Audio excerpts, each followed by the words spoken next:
If he did not support Scientology or was hostile to it, he would be declared a suppressive person and Marla would be forbidden to have any contact. At the least he was being handled. As this video shows, Kent Snyder worked regularly and closely with CCHR, actively promoting legislation favorable to them. This bill is not successful, is not passed, then 2 or 3 or 4 years from now, what you're going to find is you're going to find stories of parents who said, why didn't we work harder? My child is now subject to mental screening. He's now subject to therapy. There's all sorts of coercive measures that are going on. So the time is now. Parents need to understand that, and we're going to do everything we can to fight against it. This is important because there is an attempt to rationalize Ron Paul's involvement with CCHR and founding member Dr. Zass as harmless. On the Ron Paul forums, when a supporter points out the Scientology connection, another member tries to spin Zass as a great libertarian who is not a Scientologist nor is sympathetic to Scientology. This is bullshit. CCHR is a branch of Scientology and SZAZS co-founded it. The Church of Scientology would never allow someone they did not control to have that much influence. The CCHR website was registered by Scientologist Amber Smayataki. Most of the board are Scientologists. Zass denies being a Scientologist. A representative writes, sharing this battle does not mean that Dr. Zass supports the unrelated principles and causes of any religious or non-religious organization. This can be true working with most organizations, but as we have shown, Scientology does not work this way. You are either for Scientology or you are against it. Whether SZAZS himself believes in Xenu is irrelevant. What is relevant is Scientology considers Zass non-hostile and therefore successfully handled. Kent Snyder may have something in common with Lisa McPherson. His involvement with the cult might have killed him. Like Zass, Scientology believes in an extreme version of personal responsibility. That disease is a result of body thetans and it is the Scientologists' fault for not trying hard enough to clear them.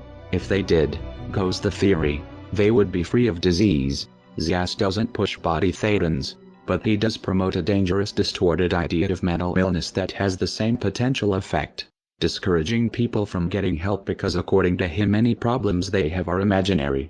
The CCHR was created in 1969. Founded by the Church of Scientology and by famous renegade psychiatrist Dr. Thomas Zass.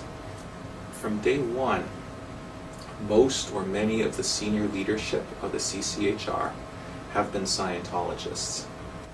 And for Zass, and of course this has been taken on big time by Scientology, therefore mental illness is not real illness.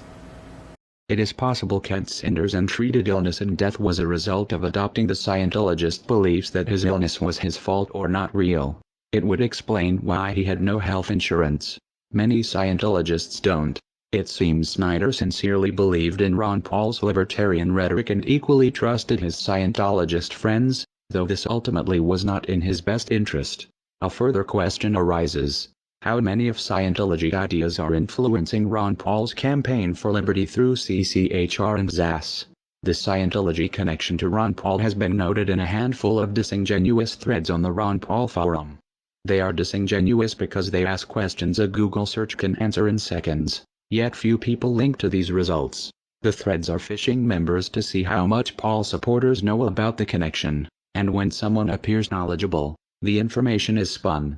In one of these threads, Scientologists in Clearwater are praised for organizing one of Ron Paul's events in 2007. The writer clearly doesn't understand the significance of saying Scientologists and former Scientologists are involved. It's possible he is confused or misinformed. It's also possible Scientologists are lying about no longer being in the church. It would be a glaring anomaly that, everywhere else former Scientologists are considered SPs to be shunned by current members, except for those working on the Ron Paul campaign. More likely Scientology finds it expedient to muddle the connection by having members involved avowed they are former Scientologists. Since most Paul supporters don't know the first thing about Scientology or how to check the information, Ron Paul's campaign manager Kent Snyder had a close working relationship with the Scientology group CCHR from at least 2005. Snyder worked